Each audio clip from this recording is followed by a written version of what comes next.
Massachusetts Senator Elizabeth Warren's Martha's Vineyard Town Hall meeting is the subject of this episode of The White Dog Presents Martha's Vineyard, joined on stage by Massachusetts State Senator Julian and Dukes County Sheriff Bob Ogden.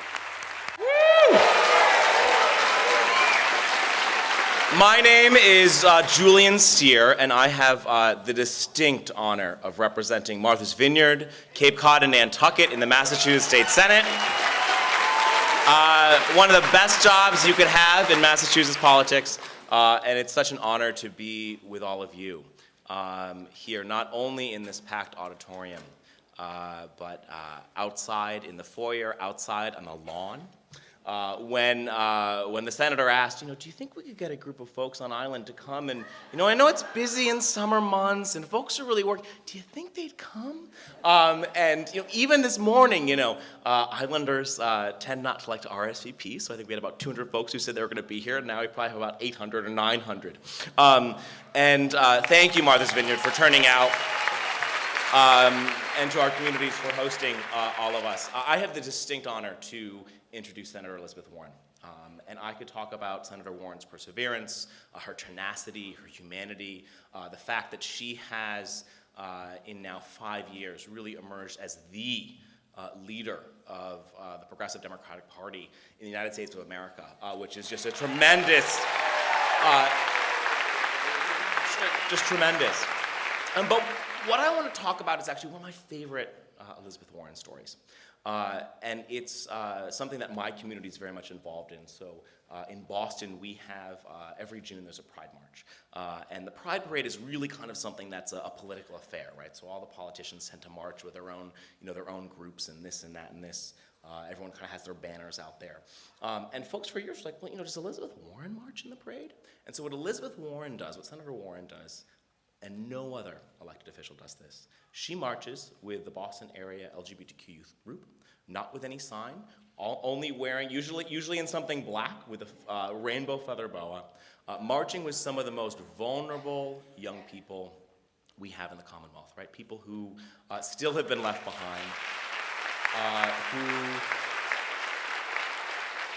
and that's because Senator Warren cares about and is devoted to each and every person in this Commonwealth, cares about all people, the betterment of all people, the equity of all folks. Just before here we came in, on her instruction, we ran around to the front, talked to the folks in the foyer, took a few questions, ran around further to the out onto the grass to greet all the people who didn't get in here. And I think I'm just so I feel, just on behalf of this region, so fortunate and blessed that we have someone who's so concerned about making sure that everyone gets in the room. And so without further ado, Senator Elizabeth Warren.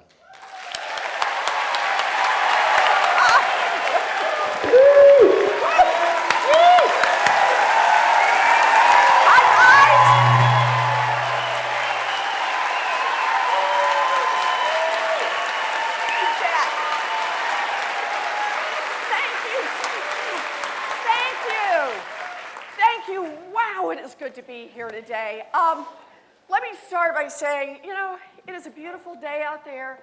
It is pretty and it's getting prettier. We are out on the island, and yet we managed to fill up an auditorium full of people who want to talk policy. I love being from Massachusetts. Yes. This is really, can you hear me in the back row? Okay, good. I always have to make sure, you can always tell a school teacher. I want to make sure I can be heard in the back row, and I want you to know I will be keeping an eye on you. I know why you're sitting in the back row. Yeah, so you will be called on before this is over. So we have a plan for today, and that is, as you came in, you got numbers, I think, yeah, good, you got numbers, good. And we're going to have Sheriff Ogden. Sheriff Ogden, where are you? Sheriff Ogden's going to call out numbers, and that way we'll get to spend as much time as we can answering as many questions as people have got. But I thought before that, if I could, I just wanted to talk for a couple of minutes. And I want to talk about some this is kind of shocking, cover the children's ears, some facts. Yeah, I know.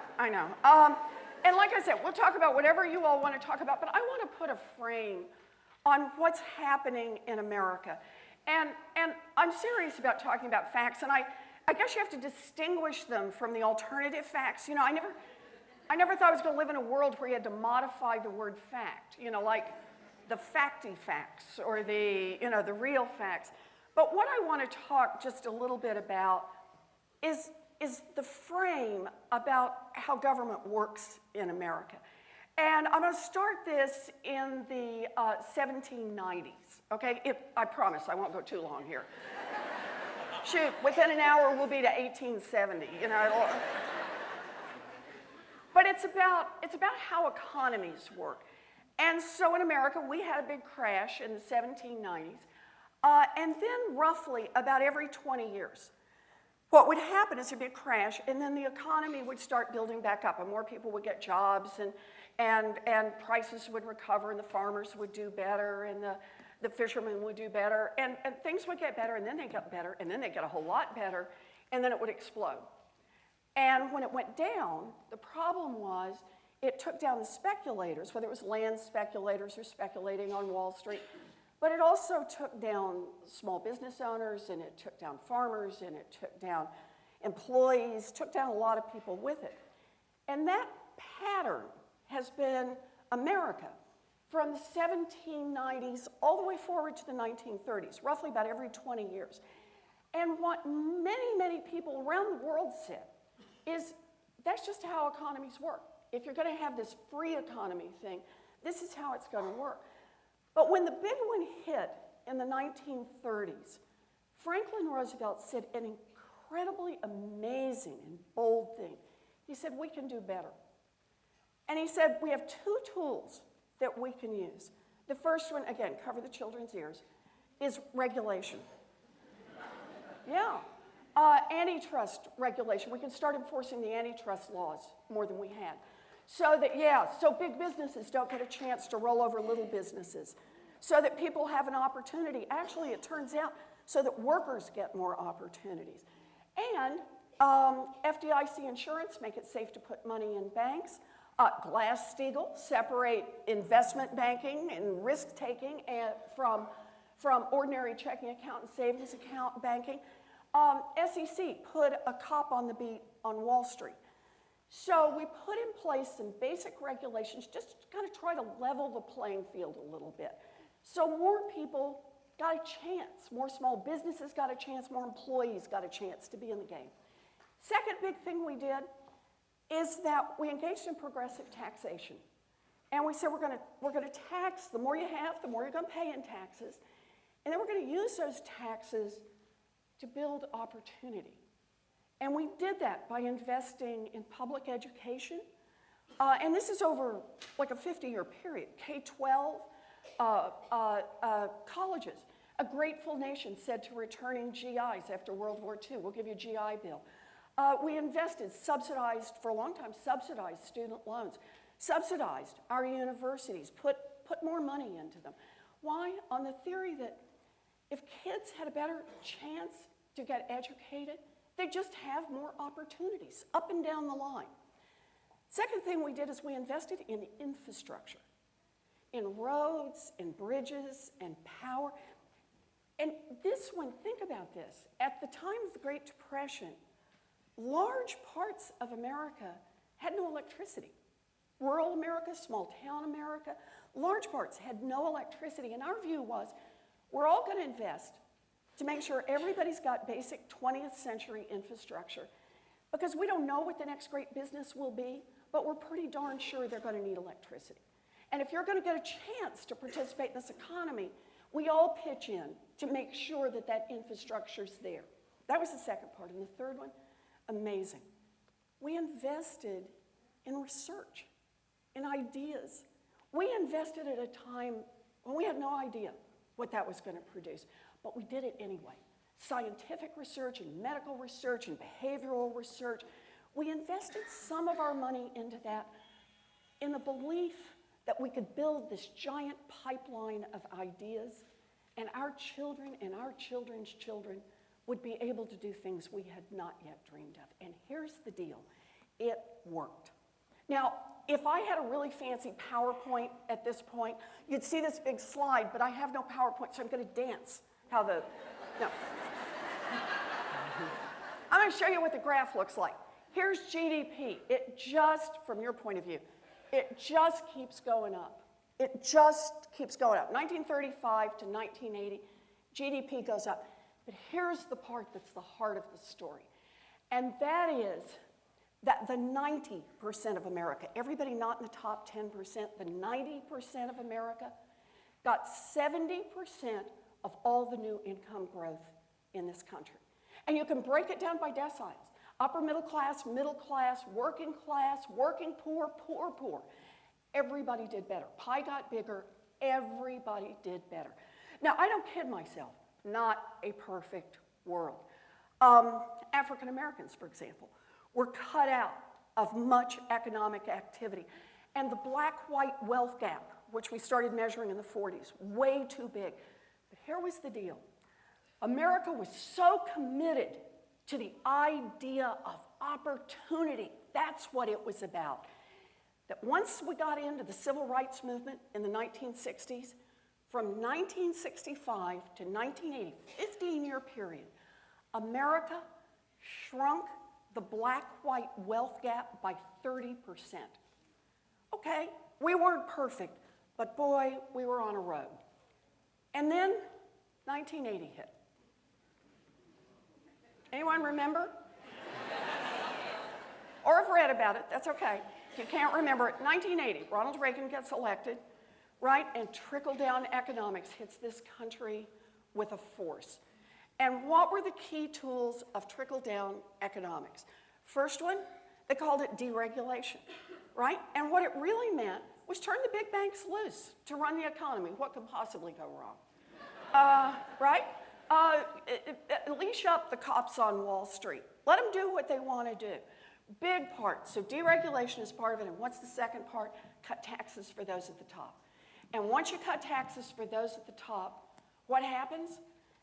We cut our investments in education, we cut our investments in infrastructure, and we cut our investments in research. And here's the deal. It worked. So here's what the numbers look like.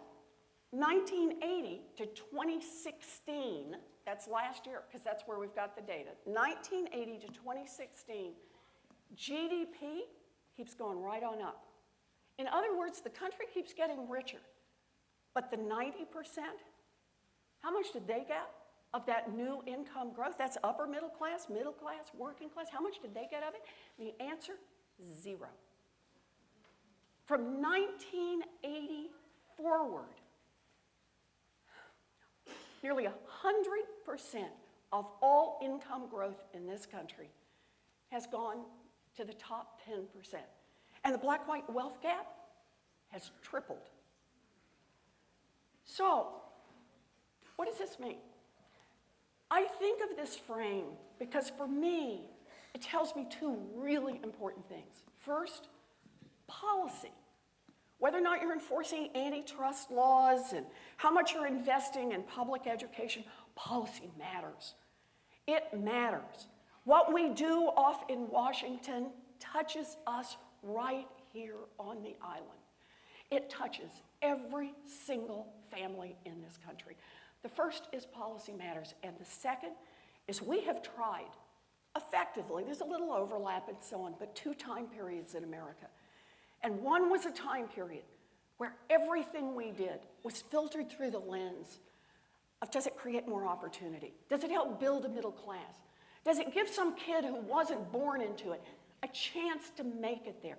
That was our test. And when that was our test, we passed laws that made that happen. And then we changed. And the test became, does it work for those at the top? And when you're asking the question, does it work for those at the top? That's how the laws and the policies start to shift. And for me now, this all comes down to this fight we're having over health care in Washington. You just couldn't see it more clearly. What we have right now are a bunch of Republicans who are trying to pass a tax cut bill. That's what it's about, and they are calling it a health care bill. But you tell me, who thinks you are improving health care by knocking 22 million people off their health care coverage? That's not a health care bill. It's a tax cut bill.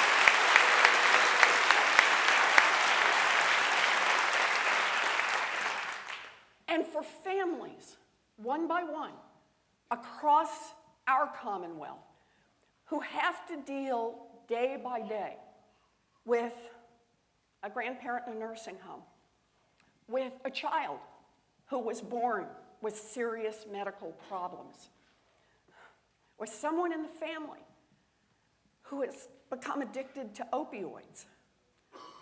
The consequences of these cuts are devastating. I go to our community health centers. I go to our hospitals. I go to our doctors who are trying to do the outreach, and they say, you take away the money from Medicaid.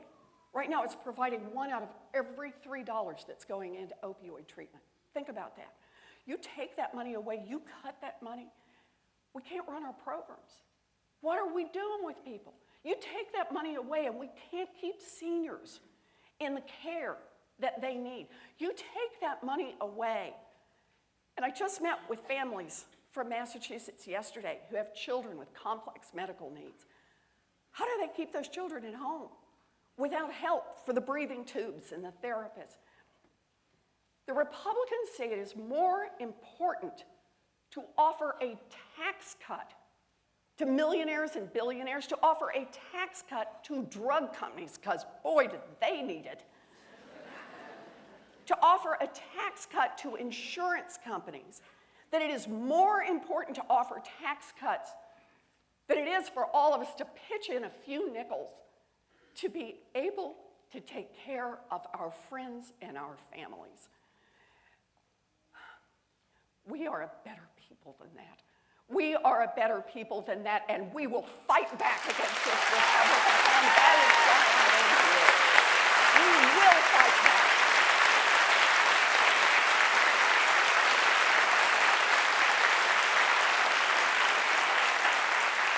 So, that's it for me. The frame and the fight in Washington for me, it's all about who does government work for. And that's why I'm in this fight, and that's why I'm glad you're here today. So let's do some questions. Let's talk about what you want. Sheriff, keep him in line here. Sheriff Ogden. All right.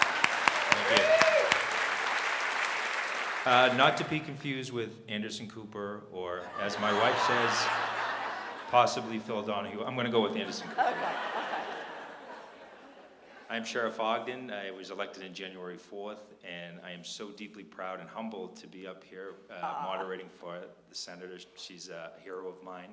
She understands democracy. And Thank you. Thank you. that government's for the people and by the people. Yeah, that's the deal. All right, I'll get on. No speeches here. So, as a moderator, I'm going to pick three questions. There's three different microphones, one in the center. Where's the other two? One here, and is there another one? We got two here and one back. And one Two in the here? back? Two here. Okay. Okay, so the first three numbers are 114, 123, and 221. So if you'll just come down to one of these mics, then we'll get to do the questions. In the meantime, while people are walking down or thinking up their questions, oh, we got somebody good over here? Okay, great. We got people down? Any luck? Anybody? Anybody? People are rethinking this. Going right? once? Uh-huh. Bingo! There. Okay. There we go. Who have we got?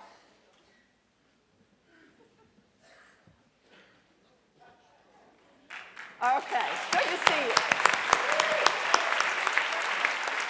Okay, did your family push you out there and make you come do this? Yeah. Yeah, I thought so. You walked like that. My family made me come. What's your name? Simon. Hi, Simon. Okay, we're going to do this. Okay, Simon. Okay. You're going to be great. You're the first one here, Simon. No pressure. I just want to tell you, if yours works, the whole thing goes great. If not, we're...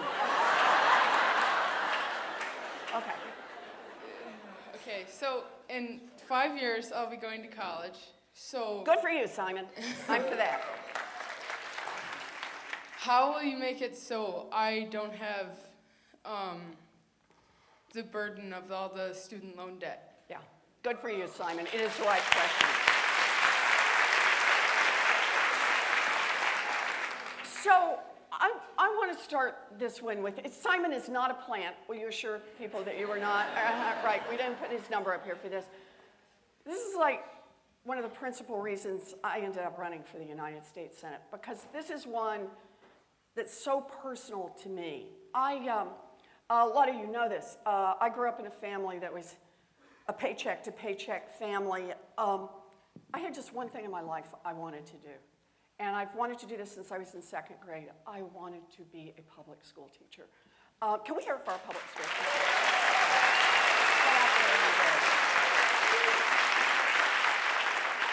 But I found out that to do this, you have to go to college. And nobody in my family graduated from college. And by the time I was a senior in high school, we not only didn't have the money for college, we didn't have the money for an application to college. I actually used the money I made babysitting and taking in ironing to pay for my college applications. I did 2 of them. I could tell the longer and more complex story about getting a scholarship and then dropping out of college. Ooh, I was smart. And getting married early and babies early. But the bottom cut to this story is I lost my chance to go to college, and the way I got it back is a commuter college that cost $50 a semester. I am the daughter of a janitor who ended up as a professor at Harvard Law School and a United States Senator because I had a chance to go to a college that cost $50 a semester. America invested in me, and I am grateful. And that's the difference between our 2 time periods here. That today, 70% of people graduating from a state university have to borrow money to make it to graduation. And here's the deal. The federal government that once subsidized both those schools and those loans now sets the interest rates where the government makes a profit off the backs of kids who are trying to get it. You bet, boo. Boy. Right now, the federal government, after you account for the bad debt losses and the administrative costs and the cost of the funds, the federal government is on target to make tens of billions of dollars off the backs of people who are trying to get an education. Or to say this another way, if you're lucky enough to be born into a family where somebody can write a check for you to go to college, here's the cost. And if you're not lucky enough for that, here's the cost. Because the United States government is going to take a piece of your future. Now, for me, this is just dumb. This is dumb, and it's infuriating. This is not our values. Our kids today are shouldering $1.3 trillion in student loan debt. In the last year, you know, with people paying and people taking out more loans and interest mounting, the amount of student loan debt has gone up $100 billion. That's how much it's going up annually. You're feeling really better right now, right?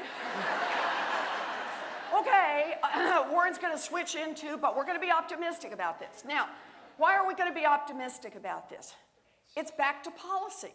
It has to do with the policies we've set in Washington. Policies around student loans, policies around support for public education. And here's the deal. The fact that they've been set where they are right now, yeah, the rich and the powerful are doing great on this. And right now, I can't get my bill to refinance student loans. I can't even get a vote on it in a Republican-controlled Senate. Why? Because those Republicans are all voting no on refinancing student loans, and they'd like not to be on camera doing that.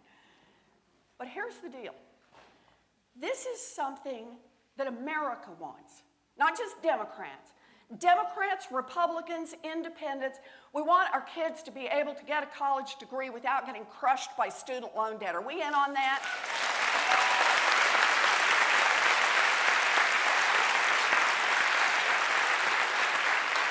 So you've given me 5 years here, is that right? Okay, we got 5 years. I'll just be blunt. We just got to keep fighting on this issue. We've got to get enough people back in the United States Senate and the House who agree on this issue. And third, we need somebody in the White House who does not look out at people trying to get an education and say, oh, another opportunity for a scam. So what?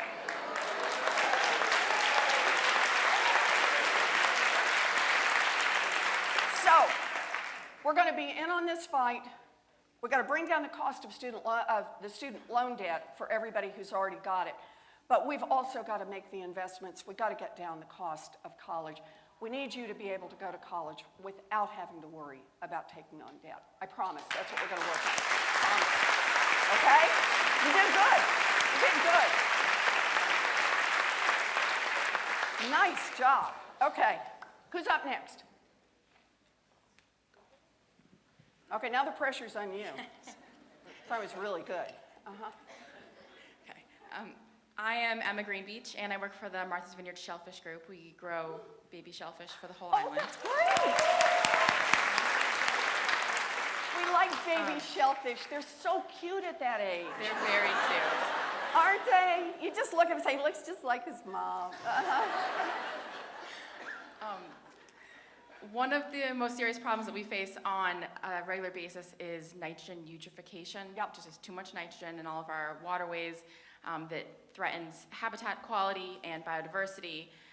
We see that in all sorts of macro and micro algae like seaweed blooms and low oxygen levels and local acidification due to when all this like seaweed degrades on the bottom. It's a really big problem for a whole community. It threatens our economy and all of our cultures and all these things that surround shellfish for us. I guess I'm wondering if you're aware of these problems Yes. and what thoughts you have on how to help us get a handle on the nitrogen that's going into our ponds to save our shellfish and everyone else that lives in the ponds. Yes, so thank you. It's a really good question. Thank you. So for me, this actually is 2 areas that we need to talk about. One of them, obviously, is talking about the Environmental Protection Agency and about, well, actually, though, I want to make a point here. We all know what Donald Trump has done and the people he's put in charge of these agencies. And these agencies are so powerfully important, where they will intervene or where they won't intervene. And whether it will try to help us fix problems and where they say, you're on your own and it all dies on its own. One of the big fights, as you know right now, is around the Environmental Protection Agency. Scott Pruitt has been named to head the Environmental Protection Agency, a man who does not believe in science. You know, you can't make this stuff up. He made his name by suing the Environmental Protection Agency and zeroing out environmental enforcement in his state when he was in charge. But I'm going to go back to what can you do when you get in the fight? So the budget that was set, we had to have a budget for the rest of the year, right?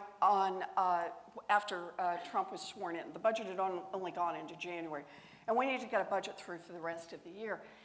And so the Trump administration and the Republicans, because the Republicans are the ones who'd been there longer, they put out their proposal for the budget for the rest of this year and on into the next fiscal year.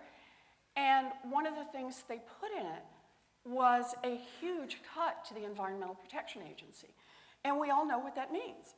It basically means getting rid of a lot of the people who do enforcement, and we fear getting rid of the money that's used for rehabilitation in places where you need it. And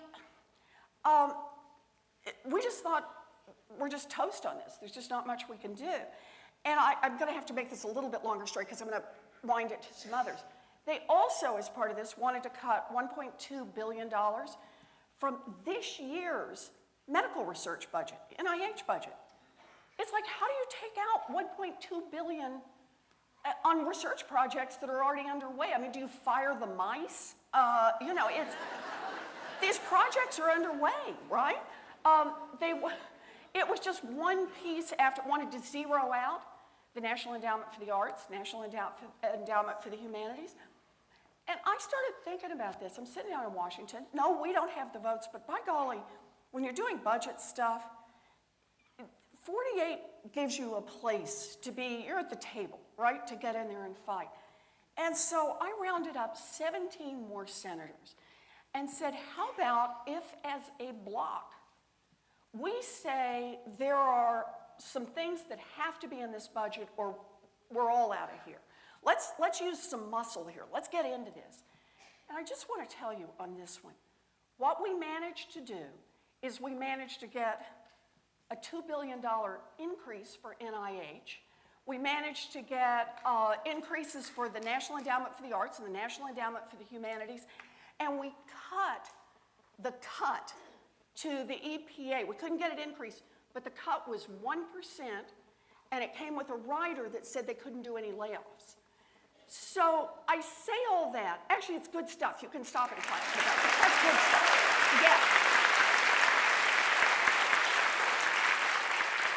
It pays to be in the fight, and it pays to be in the fight in areas where there are a lot of moving parts to see what it is that you can get in. So it tells me we still got a lot of support around the country. We work with our allies, and we try to keep the Environmental Protection Agency engaged and our region engaged. Remember, I get that who they've got in Washington, but we're going to do everything we can with our region. Second thing I want to mention, though, is infrastructure, because it keeps going back. So many of the problems we talk about are infrastructure problems. So the estimate right now in this country is that we are $3 trillion underspent in infrastructure over the past 30 years. It's money we laid out in tax cuts for those at the top. Instead of spending that money to not just keep our infrastructure maintained, but build the new infrastructure we need. And it matters on things like how we manage sewage, which eventually leak out and change nitrogen content. Think about, I just do the math in just a very rough way. If Massachusetts had had $3 billion a year, every year for the last 30 years to spend on infrastructure, where we would have a cleaner infrastructure that meant that the water that you're counting on stayed healthy ocean water, the difference that that would make. Now, that's the backward look. We didn't do that, but it reminds us, we start making those investments again. That's how it is, in my view, that we get ultimately to a sustainable world again around here. So thank you for the question, and that's the work I want to do. Thank you. Thank you, Annalise. Do we have another one? Okay, let's take some more numbers. Number 105. All right. All right. Okay. Number 12. 12? Whoa, somebody came early. Okay, good. And the age I wish I was, 38. 38. You mean we're not? Okay. All right, are we ready? Yep, Senator Warren. My name is Maria Black. Hi, and Maria. Hi. Over the winter, I joined the Massachusetts chapter of the Women's March in Washington. Yay! Stop for a second, Maria. So I have to ask this, because come on, just for a second. I went to the inauguration. I wanted to see it, right? I'm serious. I sat right there. Man, I was closer than I am to you. I sat right there and watched it, and I'll tell you something. I watched it partly because I still couldn't believe it. But I watched it because if there's ever a time when I get tired or I think, oh, and it's now burned on my retinas. And all I have to do is close my eyes and think, I'm back. I'm ready. Let's fight.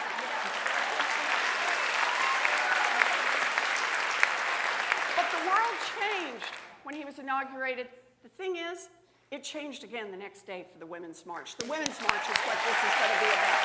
That's our world. So sorry, Marie, I cut you off. Yeah, we managed to get 100 women from the Vineyard to go, which is All right. which is All great right. because we have a challenge with having to get a ferry to get Yeah. over there. So it was a really good showing. And we continue. There are grassroots groups here. It was one I belong to, We Stand Together, and we have a women's group. And one of the things, we're coming up to the 6-month anniversary. And it feels, I know that women's health care has been in the news a lot, but there are so many other women's issues like equality and pay and the safety of women that are sort of back burner. How do we get that into the forefront again? And how do we make sure that in this coming election, these are issues, especially for women of color, women in different various religions and immigrants, how do we keep that going and make sure that that is part of that no one makes a decision going forward without considering what will the women think? Good, Marie. I love that.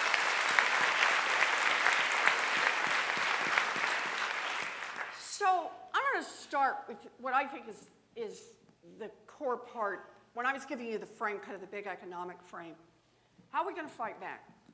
We have 48 votes in the Senate, right? We don't have the majority in the House. Obviously, we don't have the White House. But there's a whole lot more of us than there is of them. And these core issues that we care about, when we get out there and fight for these issues, we reach a lot of people, not just Democrats. Point on student loans, right? Women's health. We reach a lot of people when we talk about these issues. So I think we're in this moment in history where democracy is changing. I think we are truly rebuilding our democracy. And I think it started with the Women's March. I think it was that morning when a lot of people who'd never done anything before said, I am in this fight, right? The signs, that people held up. I still remember, because I marched in Boston, and as I'm coming around about 4 blocks away from where people had gathered to march, and people are starting to come in, and there are people who are running and people who are walking, men pushing baby carriages. I love that look. And there's a man with this little girl up on his shoulders, and she has this big sign, and she has this giant sign, and it's got rainbows and horses and glitter, and it says, I fight like a girl. I thought, me too, sweetie. Yes, right? Another one of my favorite signs was, this is my first march, but not my last. Pulling people in. And then one of my favorites is a guy who had ripped off part of a cardboard box. And it said, with big black magic marker, not a sign guy. And I thought, yeah, no kidding. Didn't have to tell us how you did in arts and crafts. It said, not a sign guy, but geez, which I thought was a great sign. So the question is, now here's what I think about this. The first part, and this is what I think the women's movement showed us, and a key part of how we're reworking democracy now. We're doing it at the grassroots. That's where it's happening. It's happening with groups like yours, out here on the island and all across Massachusetts and all across the country. We can now get connected in ways we never could before. We now feel the urgency of the moment. So that's part one, get in the fight. And that's where you are, and that's great. Part two, we can't shoot at everything that moves. We can't. Okay, I know, crazy tweet at 3 a.m. No, you just can't. You just can't. We just cannot keep doing that. We have got to stay focused on the issues. So here's how I think of this. It's issues. It's issues. I can make a lot of nasty jokes right now. I'm actually not going to. It takes some discipline, but we've got to stay disciplined on the issues. But here's what I want to say around this one. Don't worry. We have to line them up. A spear has a tip. And right now, it's the healthcare debate that's in front of us. It's the healthcare debate because next week may be the critical vote on healthcare. That's what Mitch McConnell says. So women's health and the impact of what it is that the Republicans are proposing, they want to completely defund Planned Parenthood, where 2 million women get their health care services, mostly women who live in areas where they don't have other access to health care, women who don't have the money to go somewhere else. Those are the places we have to keep the focus right this minute. We will, I promise, make sure that we keep the others going. You just kind of got to remind everyone. And when we have health care, when we win on health care, then we'll go to the next set of issues. And I just think that's the way we have to think about this. You know, maybe I can say it this way. When Jeff Sessions was up to be confirmed, yeah, I know. When Jeff Sessions was up to be confirmed as Attorney General of the United States, and I really was, I was beside myself over this. I could not believe this. Here was a man who had been rejected on a bipartisan basis to become a federal judge back in the 1980s because he was regarded as too racist. And so I thought everyone in the Senate, nobody wanted to talk about that. You know, it was just all kind of, oh, but he's been such a nice guy since he's been here. Well, the question is not whether or not he's friendly to other senators. The question is, can he be entrusted to be the chief law enforcement officer of the United States? So I went to the floor of the Senate. I thought, you know what I'm going to do? I went back and pulled the hearings that Ted Kennedy had been part of when Jeff Sessions' name had come up. And I found this letter from Coretta Scott King to the United States Senate saying, please do not confirm this man to be a federal judge. And so I thought, I'm going to read this. Every senator needs to hear it, whether they want to hear it or not. This letter was sent to the Senate. It was actually, back then was in the record. There it was. It's right there in the record. So I went to the floor of the Senate. I talked a little bit. I read Ted Kennedy's speech on Jeff Sessions, which was hard. And then I went to Coretta Scott King's letter. And she talked about her firsthand knowledge of who Jeff Sessions was. He had been the U.S. attorney down in Alabama, and he had prosecuted civil rights workers for helping elderly black citizens vote. And the story is even worse than that. It's about intimidation.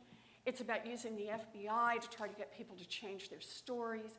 It was about herding elderly black people onto a bus to drive them 180 miles to appear in front of a grand jury. It was about fear. And her words on this were enormously powerful. So I started reading Coretta Scott King's letter. And that's when Mitch McConnell came to the floor and said, right, she was warned. She was given an explanation. Nevertheless, she persisted.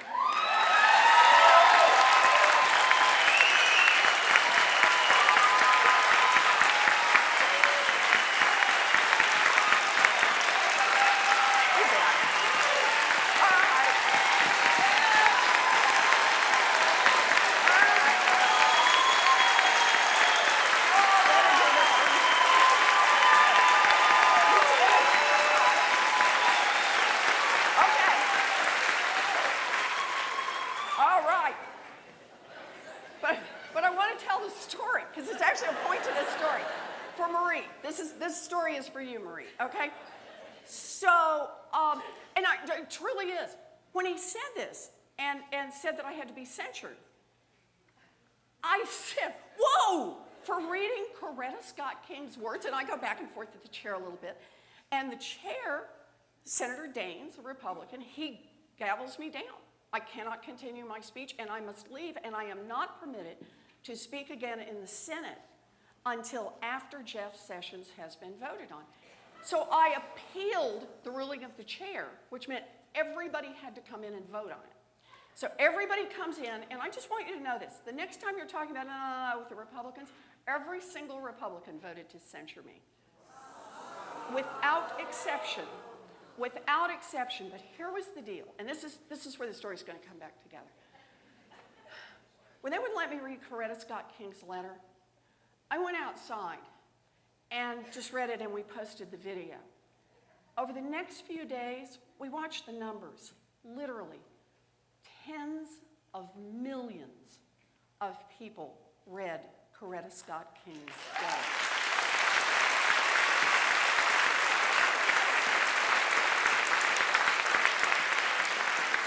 And when people have asked me, so how did you feel about that and so on, I always say, this wasn't about me.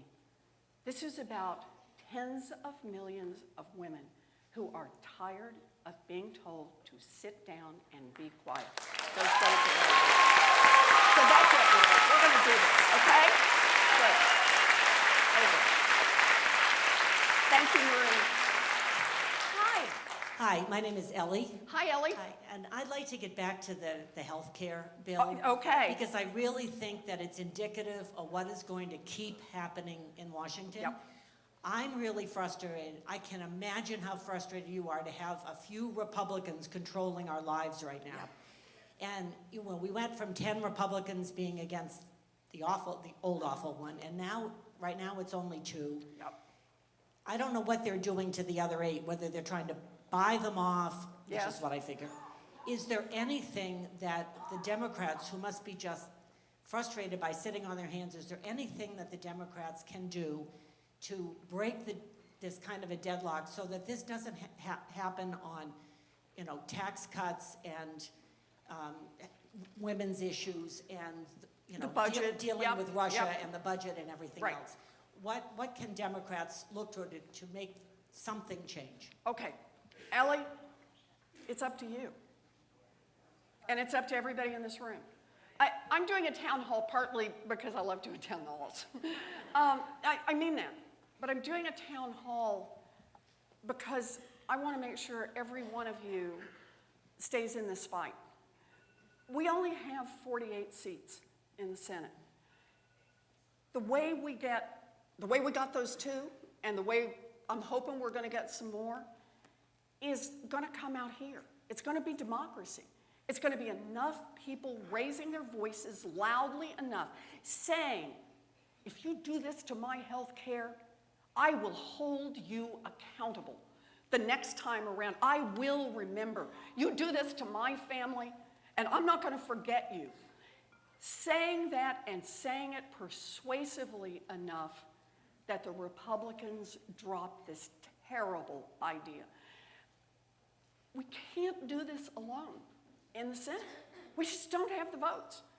And right now, if you ever want to talk about a moment in history, this is exactly where we are.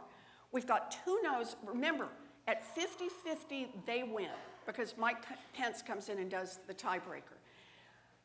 If we get 1 more, they're going to lose on this health care vote, and the vote is next week. That's what it's scheduled for. If there was ever a time to speak out, and yes, I get it, we're here in Massachusetts. Our delegation is totally on board. Ed Markey and I have been from the very beginning. Ed's a great partner.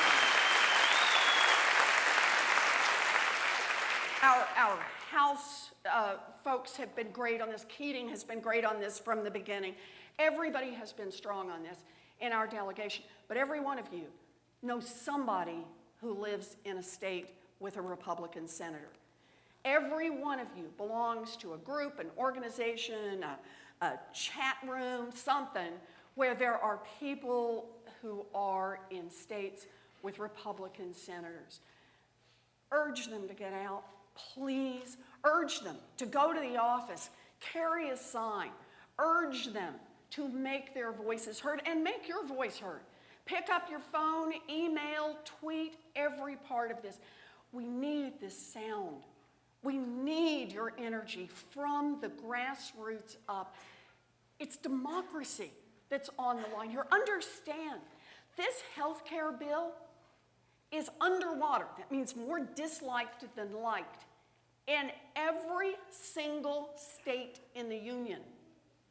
Not just Massachusetts, not just so underwater in Massachusetts and California that the overall average, every single state, it's underwater. This is the fundamental question right now. It was there on student loans. It's there on these core economic issues like expanding Social Security, about raising the minimum wage, about a livable wage, about equal pay for equal work. It's not just Democrats who believe that. It's not just people who live on the coast who believe that. It's America that believes that. The problem we've got in this country is that right now the Republicans don't want to do democracy. They want to do money. Money and power. Money and power. They want to do what the Koch brothers want them to do. So, what it means is it's going to take all of you.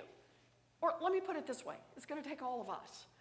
We've got to be in this fight as loudly and completely and in every committed way that we can. It's our only chance. So I'm here because I'm counting on you. I am. Got to do this. We've got to do it. I'm Ann. Hi, Ann. Hey, thanks so much for all the work you do. And you were talking about some of the dynamics of how the budget, how the workings of changing the budget happened. And I was thinking about asking the same thing about healthcare, and you've been talking about that a bit. And I also, the other part of that was asking about single-payer healthcare. It seems like on a federal level, yeah, it seems like on a federal level that would be really difficult to implement. But I know that on a state level, a bunch of states have been doing it, and it's been really successful. Can you talk about that at all? Sure. So I think the question now is, look, we've got the fight on healthcare right now. And I want to make sure everybody follows what happened here. The Republicans, obviously, very much objected to what they termed Obamacare, and we finally just adopted it. And it was really about the expansion of two things. They expanded the number of people who would be eligible for Medicaid, and then built these exchanges so that more people could buy health insurance and subsidized people who didn't have enough money. So more coverage, right, for everybody, and then put a lot of things in that were just designed to try to bring down the cost of health care, like our community health centers, and different ways to try to do that. What the Republicans have now done, after saying they want to repeal, is they want to repeal the expansion, they want to get rid of those exchanges, but they're going after the heart of Medicaid that was never even on the table, that was never even changed. And I just want to make sure I said this clearly, that everybody got it, that 2 out of every 3 people living in a nursing home relies on Medicaid to help pay that bill. People, and the Republican view is they're just going to cut costs by cutting the amount of money available to help people who need the money to pay for their nursing home care.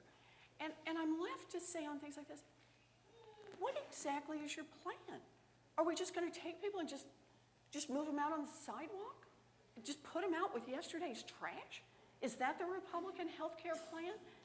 Same kind of thing when we're talking about babies with complex needs, children, adults with complex needs. A lot of people have private insurance, but we have decided as a country, we're going to pitch in some money so Medicaid can step in too, so that people get breathing tubes and oxygen that they need, so people will be able to get, so people with disabilities will be able to get the wheelchairs they need, so the therapist can come and help out the child. And what that means for people, for children with complex needs, for adults with disabilities, it increases the chances they get to live at home, that they get to live with their families instead of having to be institutionalized. That's a huge difference. And it's something, again, we all pitch into because nobody knows when it's going to hit your family. Same thing on opioids. We're putting a lot of money into opioid treatment right now, because this is a scourge that is burning its way through our families and through our communities. It's touching every one of us. And the whole idea that the Republicans have this above it all, we'll just cut funding, and then what? We just let people die? We just don't help? Is that who we are? It's not like the hospitals have extra money. It's not like the nursing homes have this big cushion that they can rely on. And so we are down to these fundamental questions. They have forced us to ask the question, who are we? What kind of a people are we? What do we value in this country? And so here's where I start this. Healthcare is a basic human right. Period.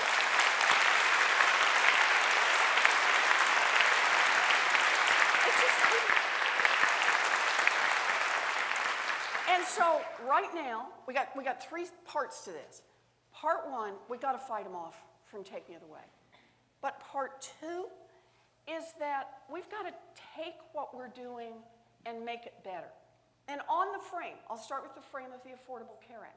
There are things we can do to make the Affordable Care Act work better. There are technical things we can do to make it work better.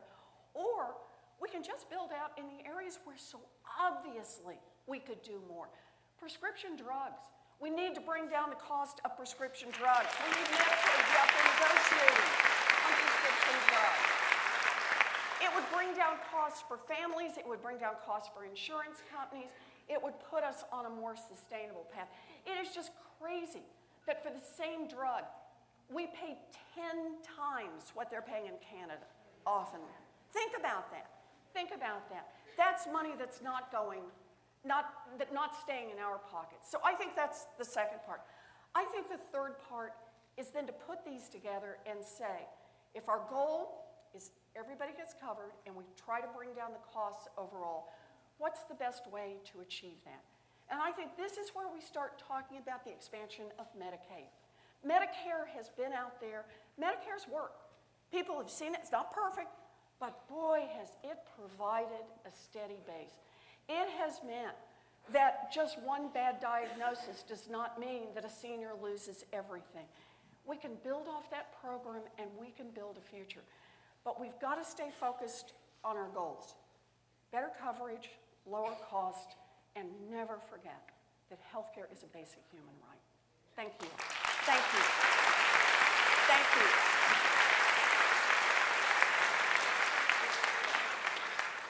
Unfortunately, we have time for 2 more questions. That's because I give long answers, or we'd have done more. And after the questions are answered, we'll be lining up to my left of the stage for photos. See If anybody wants to take a picture, I'll stay as long as you want and we'll take pictures. So that's the fun part.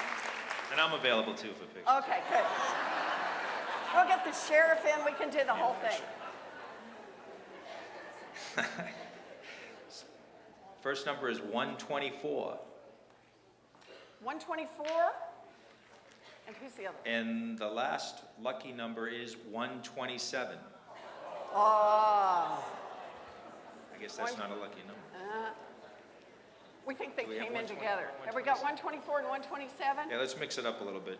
Did they No, come no, down? you can't take Do that we away have from them? him.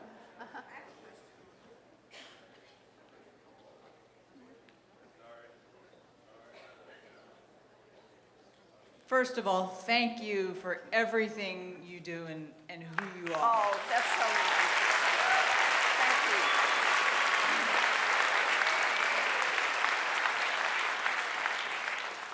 I don't quite know how to formulate this question because it's sort of an overarching concept. But President Richard Nixon was the one who made it so that healthcare is a for-profit business. Yeah. That was in 1971 or 2. It seems that the Republicans think long game, long, and I'm 52. think long game. I've been watching my entire life Richard Nixon, Reagan putting anybody who needed any kind of medication or assistance out on the street.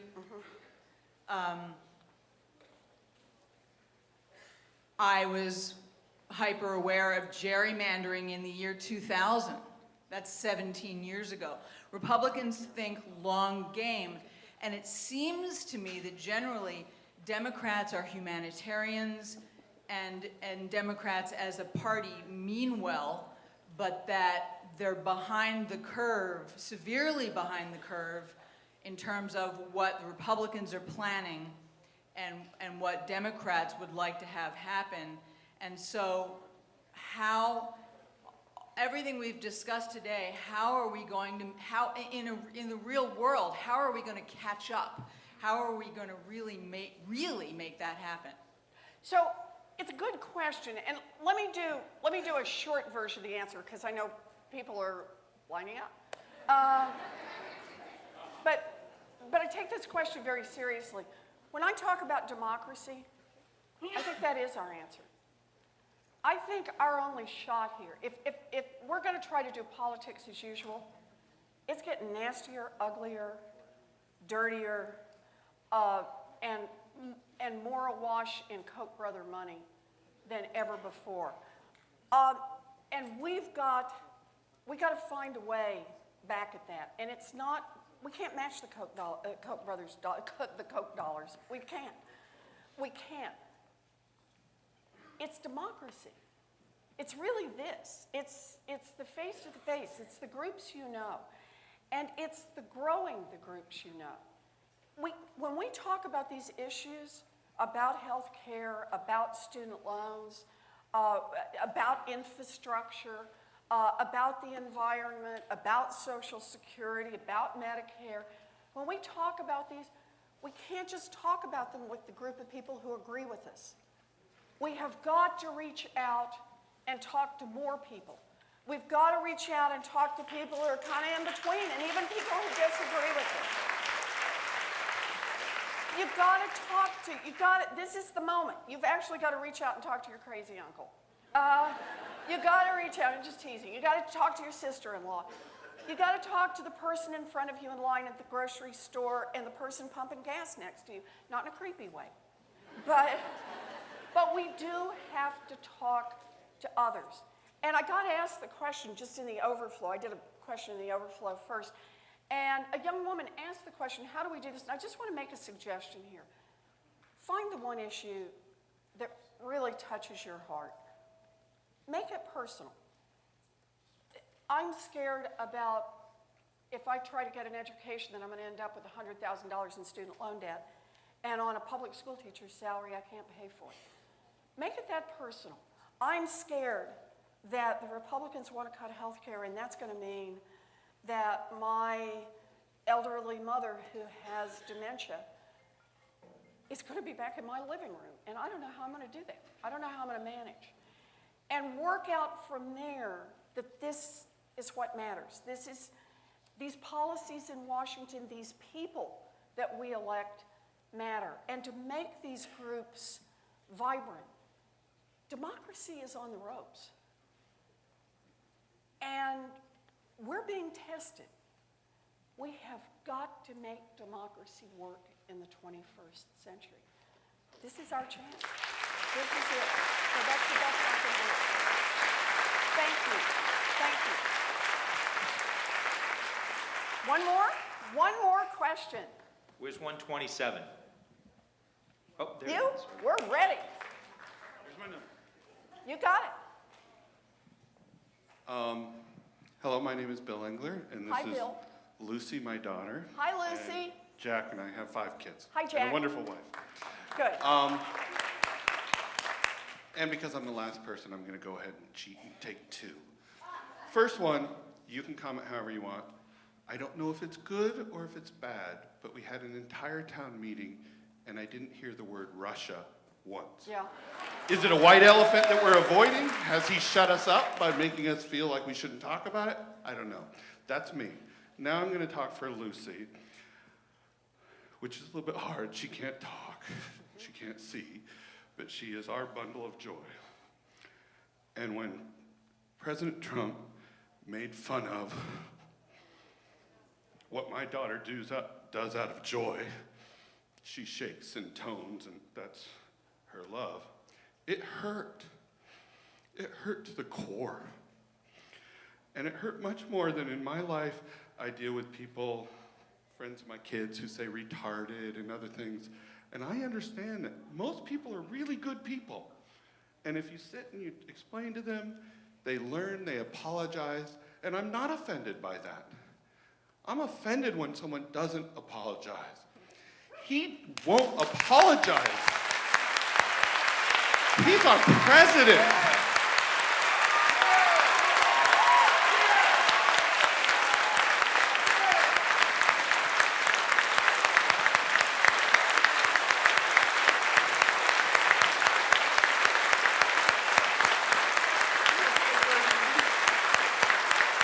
Thank you. And I want to make sure, and you've done a wonderful job, and I want to make sure we don't fall into the trap. And the real point is words matter. And the dialogue that our leaders, and no, I'm not going to take on, every single media person says, both sides, both sides. No, that's not true. It's not both sides. Call it the way we see it. It's one side, and they're using language trying to tear us down, and our kids are learning the language, and we've got to stop, because words matter. So any help you can do to bring language back to civility, or whatever you want to call it, it matters. Thank you.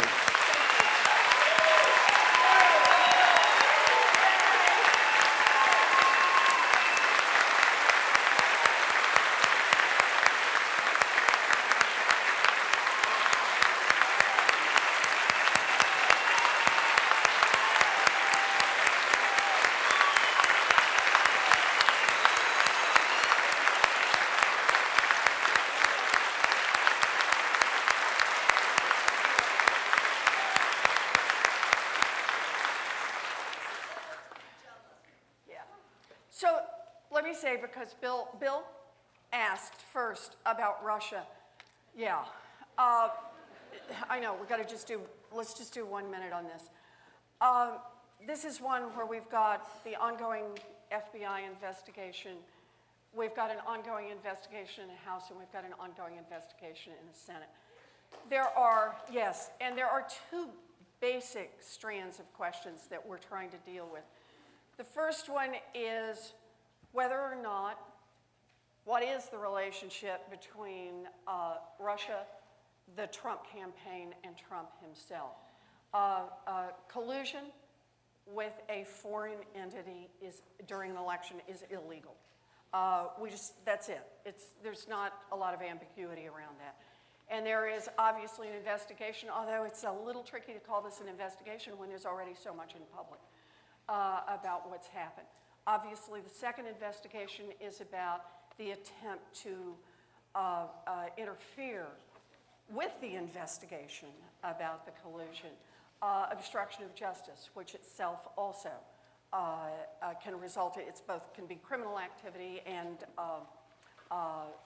so we've got an investigation going on that. I just want to say on that one, we're staying on it. We are not dropping this. We are not going to let it go. Everyone wants to be sober about this, but we are staying on it. It will not go away. I promise, Bill. I promise.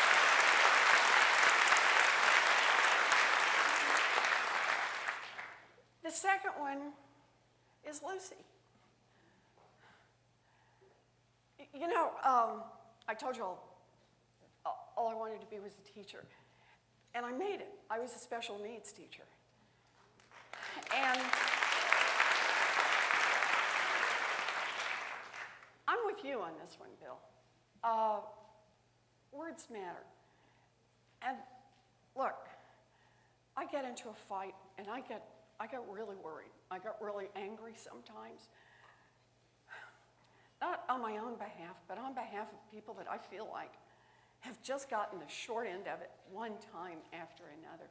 when I feel so frustrated that Republicans just say, we're just going to cut Medicaid. And they don't see Lucy, and they don't see anyone else who will be affected by this. They want to now, this new Ted Cruz plan. They basically want to say, you know, we're going to have two kinds of insurance. Some people are calling it junk insurance, but here's the key part. One kind of the insurance can say, does anybody have pre-existing condition? No. Fine, here's your price. And now we're going to make up a pool of just people who have pre-existing conditions. Anyone want to guess what the price is going to look like on that? This is about how to discriminate against things over which we had no control, over the things that come to our families, and it's why we are a people who believe in what we can do together. Yeah, it's about how hard you work, but it's also about the chances you get, because the rest of us pitched in a little to make sure those chances were there. Some chances for education, some chances to be able to build a business, some chances to rely on some terrific research that was paid for by your parents and your grandparents. We are the kind of country that believes in the future and believes that if we make just a little contribution to that future and open up those opportunities so that Lucy can be everything that she can be, and so can the rest of our kids, that everybody who gets knocked down once actually gets a second chance to get back up and try again.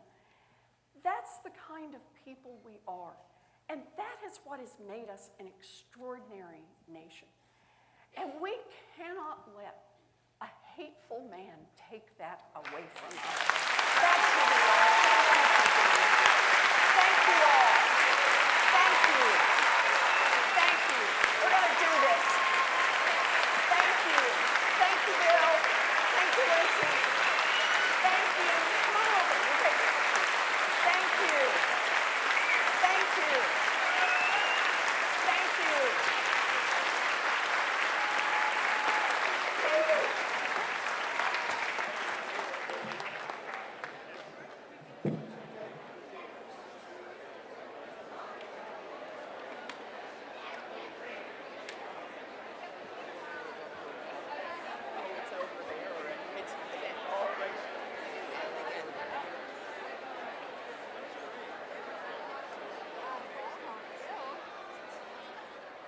Martha's Vineyard Public Broadcasting Station is the world's #1 source for island news in the arts, culture, entertainment, and education. Copyright 2017.